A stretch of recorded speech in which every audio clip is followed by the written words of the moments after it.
Welcome to another unboxing from the Perth Mint. Today we're commemorating the end of the Second World War with the release of the 80th Anniversary End of WWII Ring to Victory 2025 1-ounce gold-proof coin. This pivotal event in global history is honoured every year on Victory in the Pacific Day, held on 15 August. The day serves as a powerful reminder of Japan's acceptance of the Allied demands for unconditional surrender on 14th of August 1945.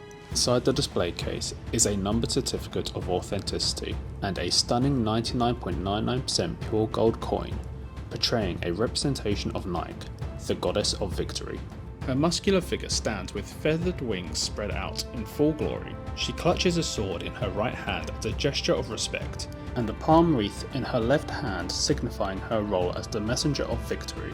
The design includes the inscription 80 years end of World War II 2025 and the Perth Mint's P mint mark.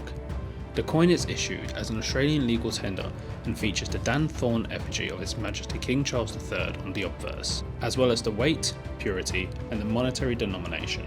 With a mintage of just 200 coins, we recommend ordering as soon as possible, either from the Perth Mint shop or online at perthmint.com.